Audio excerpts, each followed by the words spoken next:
And here we are, the beginning of the end, which is another beginning. Yeah. So we've had a wonderful day so far. And a lot of it has been an enjoyment of thinking about the past. We're celebrating 100 years, right, of a legacy, 100 years of things that began in this room, but also began far beyond it. And now we get to think about where we go from here. And so this next session, a little bit different than the previous ones, not a series of lectures, but really just a roundtable discussion. And I want to make sure we have a time to hear from all of our wonderful, insightful, wise experts up here, and make sure that we include all of you as well. And basically have a discussion about the future of process philosophy. Does that sound like a good idea? Okay. Zhihe, is there anything you want to add? Because as my co-moderator today? Because I come from China, from the Confucius patriarchy tradition. So this is my white nephew. So let him. Yeah. You go ahead. Thank you, Uncle Zhihe. All right. Well, so here's one question that I have. I can throw it out there. Maybe it gets us started, and then we can see where the conversation goes. When you think about the various opportunities for the advancement of process philosophy today, what do you get excited about? What's most promising? Where are the sort of the budding edges of new possibilities that you're just like, ooh, we need to go there? What comes to your mind? And then we've got 2 mics to share. Do you want me to start? Sure. First, yeah. And I might just keep talking, so you go ahead and interrupt me, because I might. When it feels like your thought is coming to completion, we will. It won't throw feel it out there for us. Super objective nature. No, but thank you, all you organizers and all you colleagues, for all of this relational vibrancy, all this organismic organizing, and I'm grateful to be part of the conversation. And so, what do I think of? Well, I think I just want to say a few things quickly, and then we can see if there's anything's worth returning to in terms of the influence of Whitehead and how it's going forth into the world. For me, I think about it primarily from the vantage point of an academic, and I'm a theologian, and so how do these vibrations get out into the world through our thinking with each other and with our students about Whitehead? Well, one key influence right now, a real force field in the academy that's interdisciplinary, is the new materialism. So it's very important for Whiteheadians not to say, "Oh, we're not materialists," but to recognize that the new materialism is a concept that's partly and actually significantly influenced by Whitehead, though a lot of people claiming the title of new materialism don't recognize that. So the way to work with it is, they all recognize the influence of Gilles Deleuze. Okay, so that's key here, of Gilles Deleuze and of William Connolly, they recognize, as well as then Jane Bennett and Karen Barad. Karen Barad was annoyed when I pointed out how her relational ontology sounded deeply Whiteheadian. I think she thought I was trying to subtract from her originality, but the conversation has emerged better and beyond that. But Jane Bennett does actually cite Whitehead, and she co-teaches a seminar on Whitehead with her life partner, who's William Connolly. And so the Deleuzianism that's in their work and that has direct effects in the new materialism with its sense of force fields, of unfurling interconnective energies, is recognizably somewhat derived from Whitehead. Yeah, so I think it's important for Whiteheadians to be tuned to the Deleuzian influence. I mean, we often hear just Deleuze and Guattari, but it's Deleuze who is really significantly influenced by Whitehead. And the way to find that is in his book on The Fold. It's a book on Leibniz, but there's a whole chapter on the event, which is a chapter about Whitehead. Oh, I'm not going to start reading to you. Well, I'll read you the beginning sentence of that chapter, since Deleuze is such an important influence. Whitehead is the successor, or diadoche, as the Platonic philosophers used to say, of the school's leader. The school is somewhat like a secret society. With Whitehead's name, there occurs for the third time an echo of the question, what is an event? Heraclitus, Leibniz, Whitehead, for Gilles Deleuze. So the fold, and a beautiful metaphor, the fold, and Deleuze recognizes that the folds are akin to prehensions.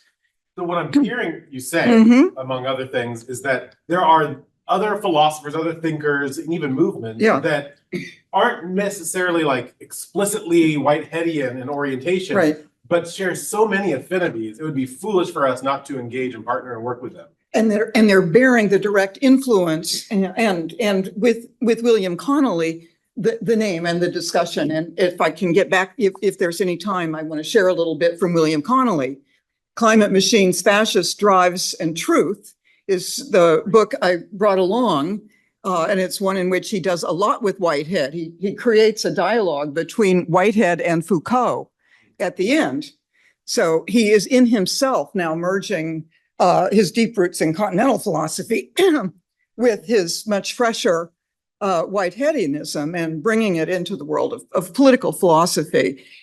And this is a 2019 book. Unfortunately, it's still all too relevant. It does a lot of work with the fascist tendency of Trump and what he represents. So sadly, you might want to buy it. And so this political work is very explicitly dependent on Whitehead in ways that have grown and grown with William Connolly. Okay.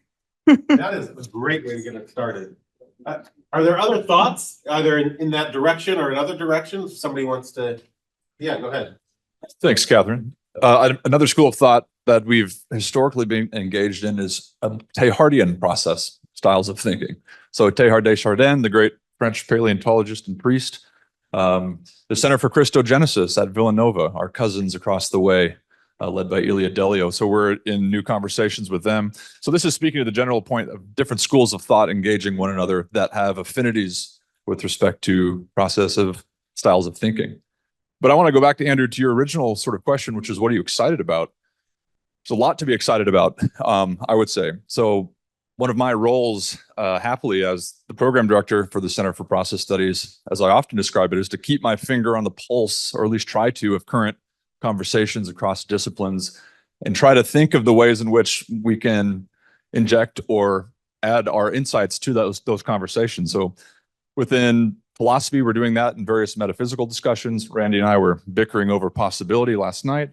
What a shared concept we were drinking. It was friendly. Okay, there's the philosophical questions proper that are always inspiring, but I think the Center for Process Studies has always been engaged in the sciences too. And I think this is something I'm particularly excited about. I think of Matt, for example, next year with Spiridon, is engaging biophilosophy. So the task of process thinkers in the tradition of Whitehead is to, again, be approaching the advance of the sciences with the insights or with the discussions that we find relevant to them. So biophilosophy is something I'm excited about. We have Tim Eastman here. We have Ruth Kastner here, both making great advances in the world of physics, applying Whitehead's insights in different ways to overcoming certain longstanding issues. This is something that I'm excited about. More can be done there. We could do a whole conference just on that, on Tim's great work, Ruth as well. In recent years, We've been jumping into astrobiology, questions of life beyond Earth, questions of extraterrestrial life and intelligence, and the implications philosophically and theologically. So we've had a conference and several books on that, which I think is quite interesting. That debate is only growing. And there's any number of other dimensions ecologically that could be mentioned, but I think the overarching narrative is that I'm excited about is relationships and collaborations. Process thinkers, we affirm this metaphysically, and we should do it practically as well. This conference is an example of that. Matt, I think of your work being a great expression of collaborative scholarship. Tim, Ruth, the question of psychedelics and philosophy, which we've been engaged in most recently. There's Christine and Lenny and Joe in the back. These are all examples of collaborations that I think are worth being excited about. So I hope we can keep that in mind as we continue to evolve. And I hope you all can stay involved in that as well. Meijun, yeah. Yep. There's one second.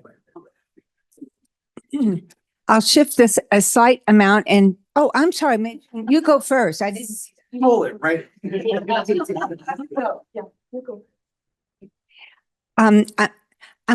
You mentioned conversation, and I did my preparation for this conference by reading about Whitehead in his Harvard years, and I also spent some time thinking about epistemology and education, not just explicitly for the sake of epistemology and education, but for the sake of what they may say to us about the future of process philosophy.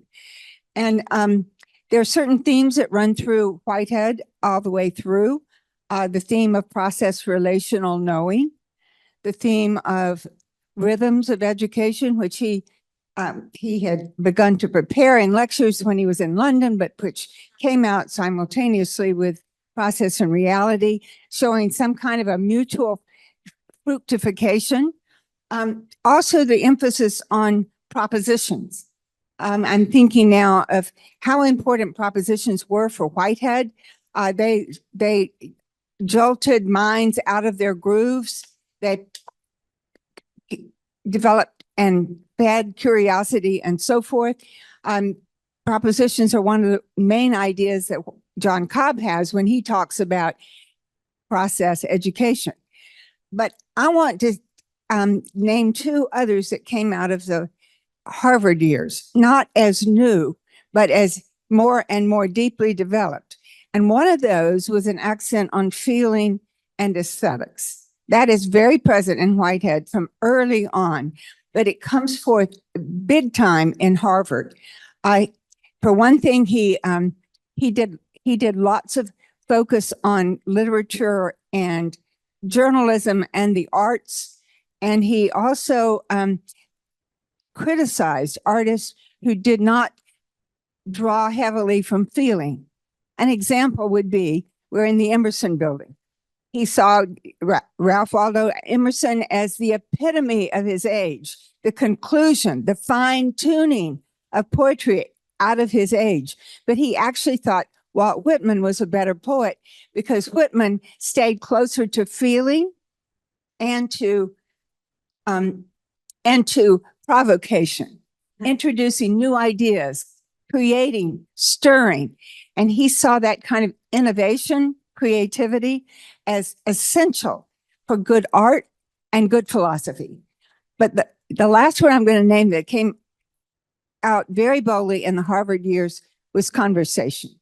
And this builds a little bit on what you were saying, Andrew.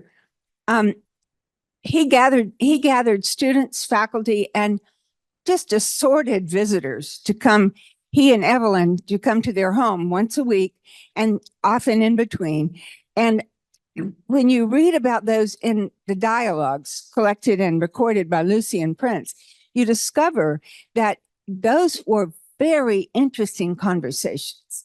A lot of his philosophical themes were woven in there, but they were conversations not of a Socratic nature, in which you had a leader who was keeping the focus, but more on a wide-reaching, in a wide-reaching form.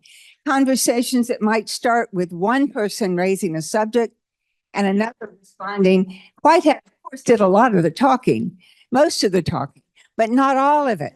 It was the conversation was generative. And there you see much of his own philosophical perspective, but you also see the dynamics. And this is my big point, the dynamics of his own growing philosophy. And it's those dynamics that I think are important for us, for philosophy in the future, because we have so much to learn, not just from this person's idea and this person's idea, but through the fructification of these ideas and people, just like we've heard today. We have heard fascinating presentations of comparative philosophy. And we've heard fascinating conversations that cross culture, that cross generations, and so forth. Those are the kind of conversations that will generate our philosophical moves in the future.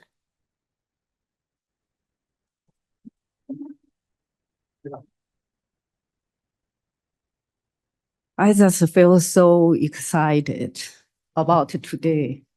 It is a Whiteheadian spiritual feast today we are enjoy, right? This is an amazing historic moment. Yeah, so I truly grateful for Professor Haipeng Guo to make this event, the history.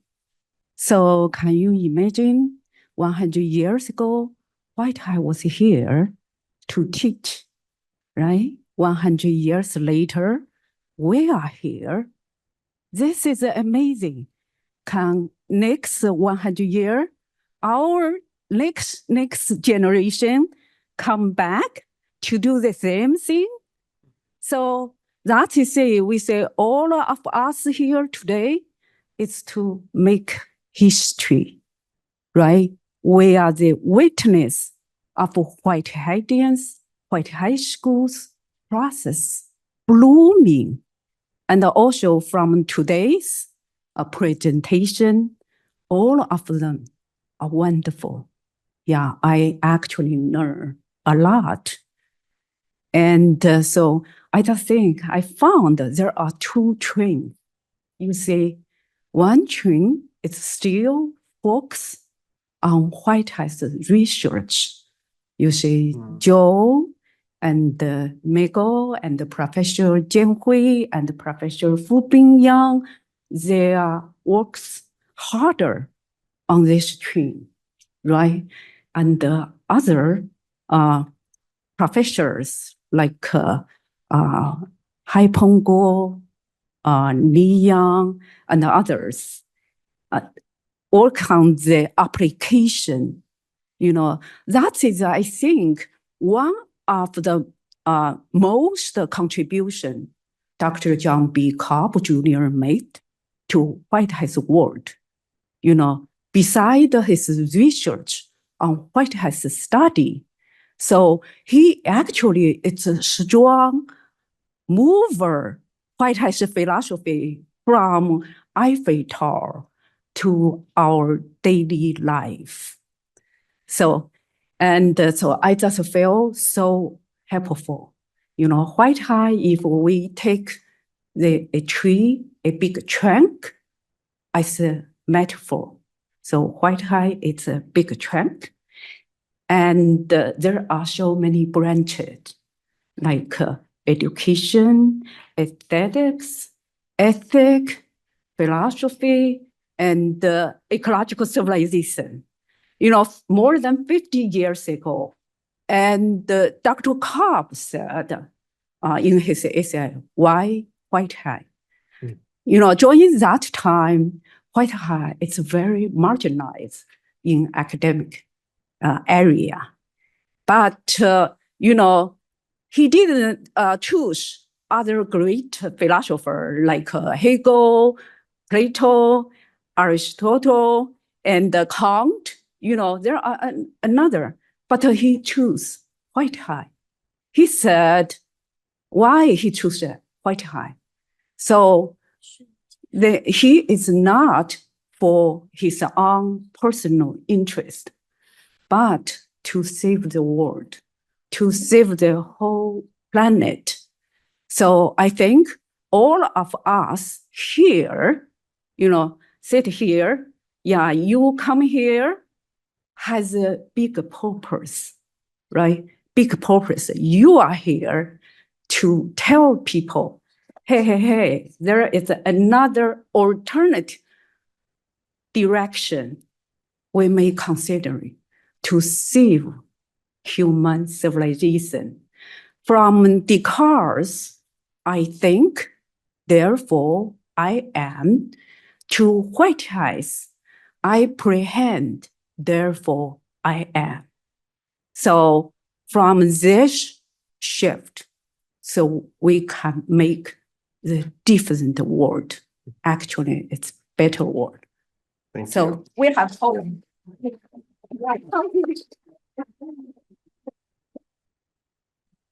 Randy, I don't know if you or Zhihe want to say anything to this point of what gets you excited about new possibilities. Oh, perhaps nothing. Maybe you have no excitement. No. I'm not much of a cheerleader. I leave that to you, but I do have there's a bunch of stuff going on, at least in my end of the world, which is two ends of the world, and many of you wouldn't know what they are. So I'll start with what Catherine said. Deleuze is a really good way in.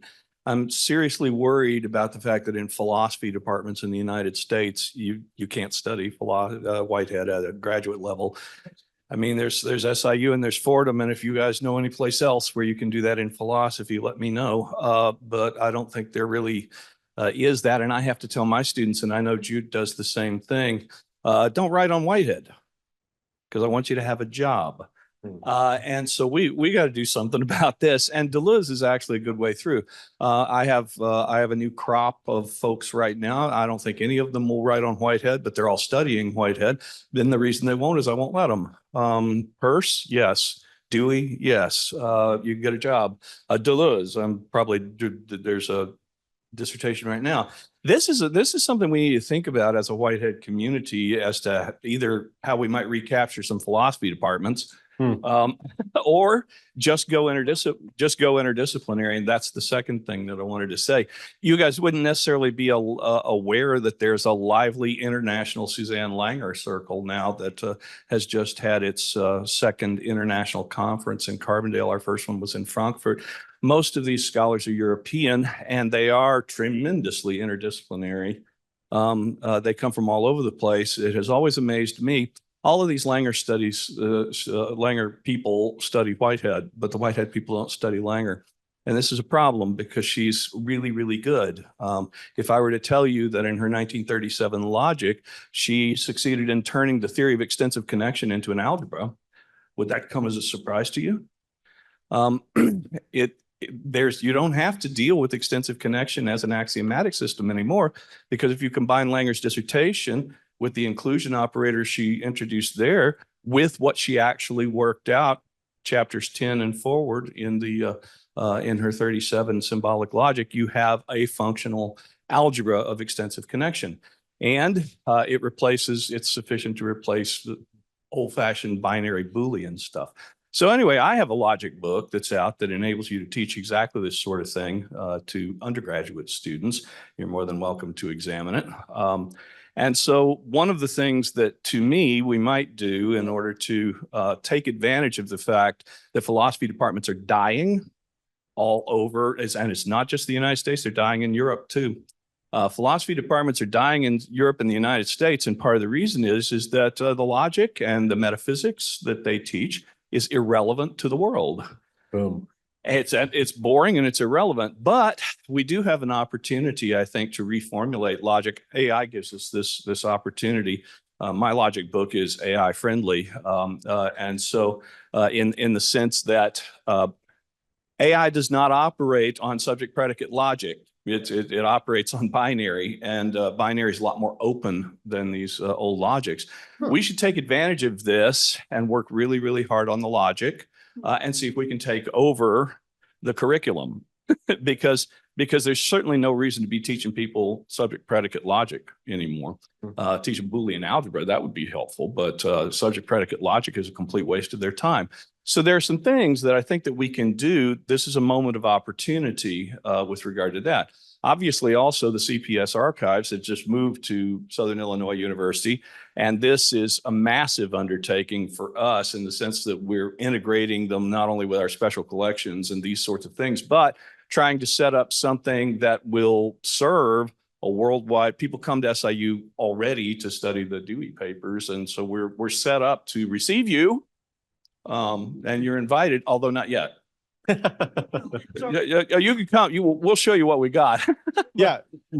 But anyway, so Sort of put you to work. yeah, if you yeah. come. Let's say, but I spend also this is the last thing I'll say. I spend half my time in Europe because I'm developing programs over there with 10 different universities as sort of my university's representative in Europe. And we've started a center for Auxier. It's not Auxier Studies. It's the Auxier Center of International Cooperation and Scholarship. And the idea here is to create a new kind of student. It's interdisciplinary. It's all the humanities and all the social sciences and law. And so we've got 10 different universities cooperating in this center. We have completed our first cycle of our planned regular programming this past year, and we've got a very ambitious program planned in the future. And this is process philosophy of education is what we're doing. The idea is it's actually something like what you guys are doing in China. The idea is to use this kind of philosophy of culture, philosophy of education in order to create a student who doesn't have a discipline, but rather has a cultivation regarding all disciplines and isn't in silos. We have a curriculum. We have our 10 cooperating universities. We expect to expand it to 20 in the next 3 or 4 years. And this is Europe. In Europe, you struggle to study Whitehead as well, but they are interested in process and in these ideas. So one of the things we can do is not be doctrinaire about whether Whitehead gets credit. Let's push forward with the work that needs to be done. What I have discovered is that lots and lots of our friends in Europe are interested in all kinds of research and all kinds of education that is identifiably Whiteheadian in character. And then, of course, along the way, we tell them, by the way, this is Whitehead. But it's easier to sell the ideas than it is to sell history. And so anyway, that's some of what I'm about right at the moment. And am I hopeful? Well, I'm not a hopeful type of person, but what I guess I can say is I intend to grind my teeth and go back at it and keep going at it until it either grows or kills me. So, Yeah. I just wanted to, thanks, Randy. It is a problem that the Academy shows very little interest in Whitehead overall, philosophy departments especially. You didn't comment on theologians. no, Now, you're doing better. I mean, than we are anyway. well, Those departments are dying on their own, even with Whitehead. So it's they are indeed, but it is important. They're perishing. yeah, aren't we all? Perpetually. Yeah. Theologians, of course, have been involved in the conversation very early on. Some of the first engagements of Whitehead's thought creatively were theologians. You may think this is a bad thing. Fair enough. But irregardless of the fact that philosophy departments are not, say, overtly engaging Whitehead's thought, okay, CIS is a exception. Matt's doing excellent work there. But a lot of 3 places you can get it. a lot of the conversations have been taken into the virtual streets. In other words, they're happening on podcasts. There's courses that are aimed towards lifelong learners. There's entire platforms offering a variety of course offerings that you can access as someone who's not formally in the academy. And I wonder if that's the direction we need to really be thinking creatively, not to leave the academy behind, but this is an opportunity. The meaning crisis, as it's often being labeled today, this is an opportunity for us to add Whitehead's insights. And it is happening on scales, I think, that almost outweigh the academic world in some way. Millions of people actually are tuning into these insights and are interested in these things. And I think we need to be creative in trying to capitalize that audience moving forward. Okay, so that. Oh well, go ahead. I'll stop. Yep, please. Just a quick tag on to what's been said. It's also happening in education of the public.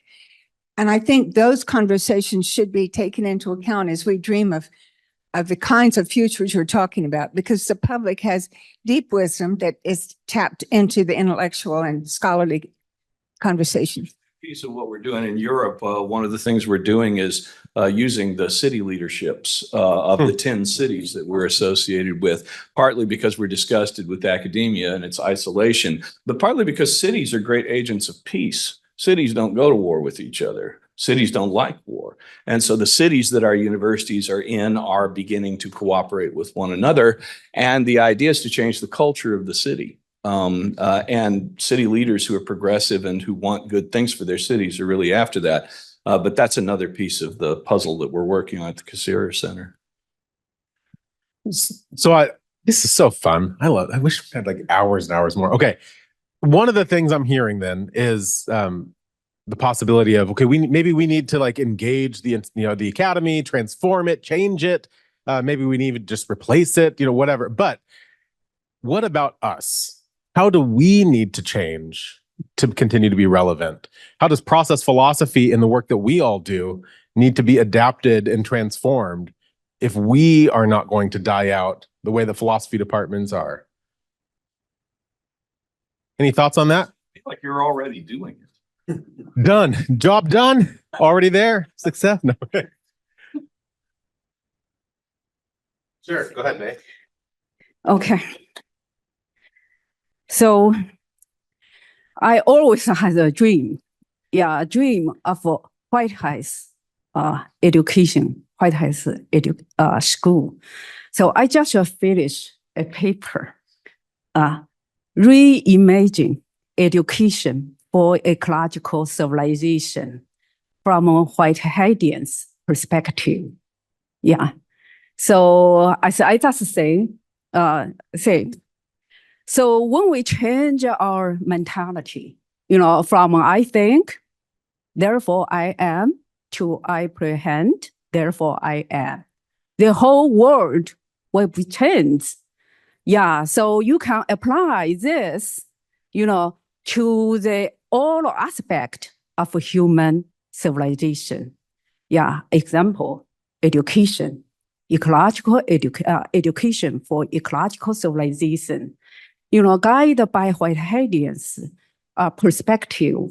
So you can see the whole system of education should change.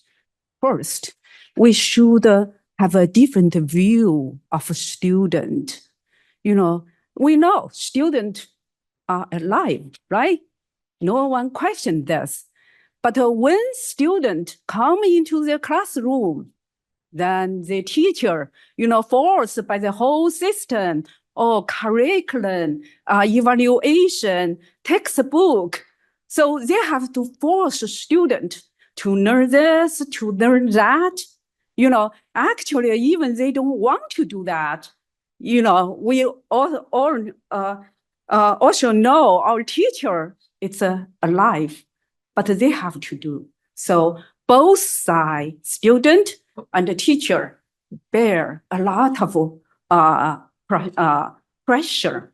That is how in school today, no matter in China or in the other country. Yeah, so the depression rate of a student goes high, right? And we're suffering. I talked to my former student. I say, he said, I feel so disappointed about my children's education. But I say, can you change it? Can you start a different way? She didn't dare to do so because she wants her kids later has a good job, means good money, right? And so that is how just from the view of educational current system, and the student become passive receiver of knowledge, right? And guided by Whitehead, we should view student as a living being. We are not to produce a student become the machine, the workforce, the economic agency. Yeah, we want to them become the whole person or equal person. So we see them differently. And also second, we also see the school differently. under Whiteheadian vision. Yeah, school today, we think, oh, education, just send the kids to the school, right? Yeah, and if you don't do so, government will after you, right? And so that's it's a problem. But Whitehead's philosophy required this anywhere, any moment can be a side of education. Yeah. So from school, they change from school learning center to the community learning center, including the village, the nature world, the community, the farming, the manufacturing. So you see the whole world becomes the learning center for the student. And yeah, Randy, you are right. The curriculum, yeah, I don't want to scare you. The curriculum need to change from the knowledge-oriented curriculum, shift to the Western, Whitehead emphasize Western-oriented curriculum. So you say then everything will be differently according to the rhythm of education process, romance and precision and the generalization. The curriculum are different by different rhythm. Yeah, you say I can talk more, but I think it's I so don't want easy to talk about your Yeah. passion. Yeah, and that is how I want to establish co-equal academy has here, not in China, because China, we have like the property issue, those kind of things here. Yeah, we definitely can do that. Yeah, to have this side grow up next 100 years, student come back here. You look ready. Yeah. You got pages open. Right, I got pages open. Right, a little science of the modern world. I need to help us close with. But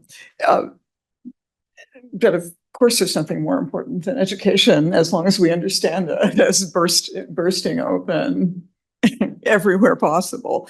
I keep getting hope from Whitehead because he's so skeptical that I have a deep experience of the process endlessly renewing itself, and I think that certainly only works for me because he's never optimistic. It's a very shadowed hope. And so I love some of the closing thoughts in Science in the Modern World, since that's the book he wrote 100 years ago, but bring us back here, where he says, it may be that civilization will never recover from the bad climate which enveloped the introduction of machinery. The climate pervaded the whole continental system of the progressive Northern European races. And I just love reading this anachronistically, because he wasn't thinking about climate change, but his metaphor works for this climate that's now very literally a bad climate. And he wasn't an anti-racist prophet exactly, but he's very specifically identifying the progress-oriented Northern European races with this bad climate. So I just wanted to remind us of this. And, it was partly, he says, the result of aesthetic errors of Protestantism, and partly the result of scientific materialism, and the result of natural greed of mankind, and partly the result of abstractness of political economy. Anyway, it just the connections of economy to cosmology, then to race and culture are just endlessly reverberating with him, and endlessly multiplying up through the multiplicity of creatures taking place in every moment, which just made me want to hook us back through the Tao Te Ching. If you just say, okay, this is just a couple lines from chapter 2 of the Tao that just are so proto-Whiteheadian. The 10,000 things rise and fall without cease, creating, yet not possessing. I mean, creating, yet not possessing, working, yet not taking credit. It's very un-American. Working, yet not taking credit. Work is done, then forgotten. Therefore, it lasts forever. I thought that was a good place to begin to be done with our work. Thank you. So are there any final words from the rest of you out there? Ruth. I'm just kind of crossing my mind. Folks were, you can't hear me. Thanks. Well, this has been so amazing and I've learned a lot, but I just wanted to pick up on this, concern about how Whitehead has been marginalized and remains just kind of persona non grata to the point where, you feel like you can teach the ideas and that there are other thinkers that are really working with very similar ideas. And it's okay as long as you don't say Alfred North Whitehead. And it reminds me of like a kid who was given, broccoli when he was really young and hated it. And then later you have to, hey, Johnny, I made a quiche and it's really yummy. And he goes, oh, this is really good. And you just don't tell him there's broccoli in it. But so just the other insight, based on what Catherine was just saying, is that it's sort of becoming clear to me that Whitehead dissented from the political values of Western culture. And he dissented. And that's kind of, I'm just diagnosing and speculating here, so feel free to disagree. But his dissent, his disdain for what is greatly valued in Western culture, which is greed and making money and, dominating, is what continues to make him not a desired element. So it's just my hypothesis. Ready for a synthesis? Tim, yeah. Well, as I think about Whitehead and being in the room where he gave his presentations, that as I pulled together my attempt at a new natural philosophy for the 21st century in untying the Gordian knot, I was always then thinking about his scientific background, that scientific context, the background he had that was so substantial in terms of the humanities and arts and all the different areas.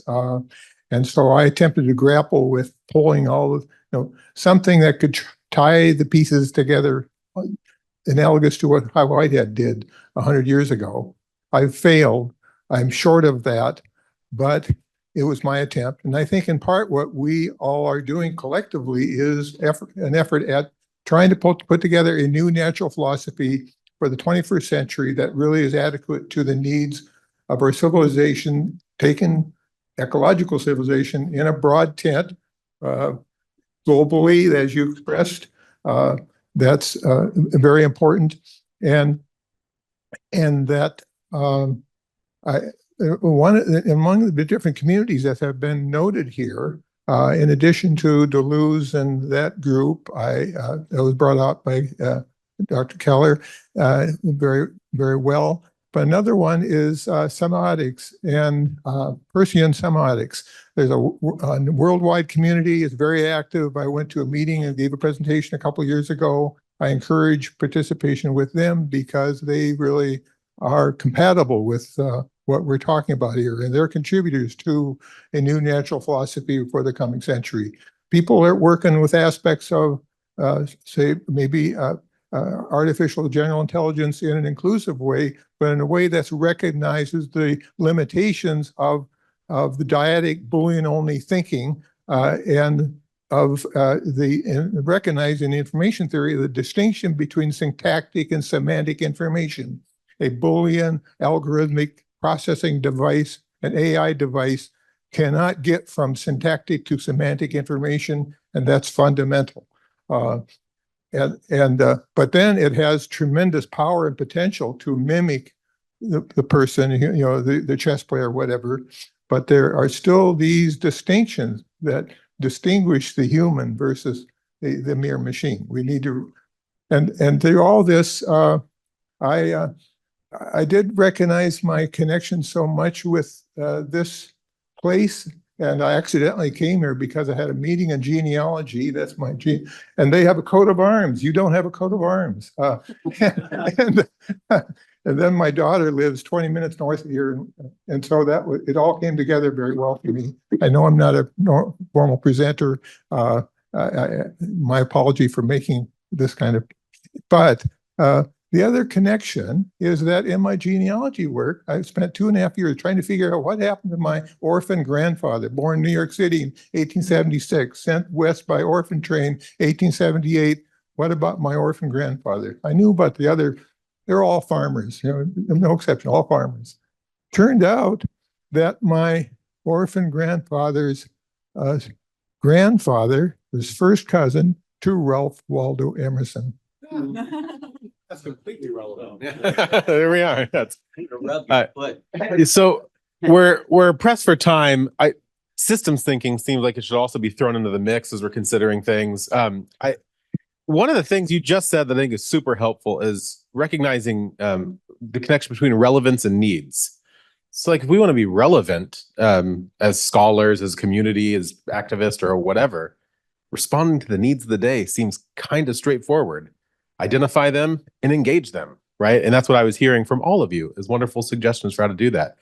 As we conclude, I think it's time to invite Dr. Guo to come up and give us some final words, and then that will be the conclusion of our event.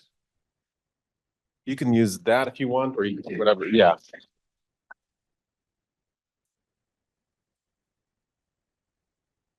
Thank you very much. It's a great honor for me to give this closing remarks for such a wonderful conference. Distinguished guests, esteemed speakers and scholars, and dear Whiteheadian colleagues. Actually, I find my head became white after I studied Whitehead. Well, as we bring this profound and intellectually enriching conference to a close, I want to take a moment to reflect on the remarkable journey we have shared today. In the morning, our discussions have taken us through Alfred North Whitehead's influential thought at Harvard and beyond, traversing the development of his ideas, their far-reaching impact on disciplines ranging from philosophy to education, and their resonance in the context of China's intellectual heritage. In the morning, we began the day with Dr. Ronnie Desmith's keynote speech, highlighting Whitehead's century-long legacy at Harvard and the enduring relevance of process philosophy. And from there, each session deepened our understanding of how Whitehead's speculative metaphysics, organic cosmology, and ideas on education continue to shape both Eastern and Western thought. The morning's exploration of Whitehead's Harvard years set the stage for rich discussions. Dr. Zhu packed a metaphor of waves advancing upon a beach is an apt reflection of how Whitehead's ideas ripple outward, ever evolving and reshaping the intellectual landscape.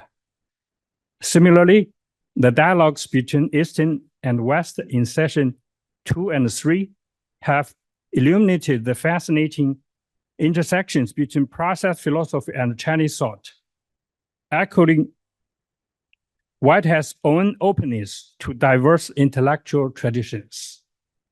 And this conference has demonstrated not only the historical significance of Whitehead's ideas, but also their living, breathing presence in our contemporary world. This roundtable discussion we just listened to have made it clear that process philosophy, with its emphasis on interconnections, ecological civilization, education, harmony, creativity, offers critical insights into the complex ecological, social, and philosophical challenges we are facing today. And as we part with, I hope we carry forward the spirit of inquiry and collaboration that has permitted this event. I would like to also cite the last chapter of Science and the Modern World, in which Whitehead said, every organism requires an environment of friends. Indeed. And he also said, the differences between the nations and the races of mankind are required to preserve the conditions under which higher development is possible. And he treasured wanderings and adventures very much. He said, physical wandering is important, but greater still is the power of man's spiritual adventures. Adventures of thought, adventures of passionate feeling, adventures of aesthetic experience. A diversification among human communities is essential for the provision of the incentive and the material for the odyssey of the human spirit. Other nations of different habits are not enemies. They are godsends. Men require of their neighbors something sufficiently akin to be understood, something sufficiently different to provoke attention, and something great enough to command admiration. Let us take inspiration from these sentences and continue to seek out those novel, transformative, and different ideas as we move into the future. Last but not least, on behalf of the organizing committee, I extend my deepest thanks to each of you for your contributions, your insights, and your presence. We look forward to continue this dialogue and exploring new horizons together. Thank you all, and safe travels to all. Thank you.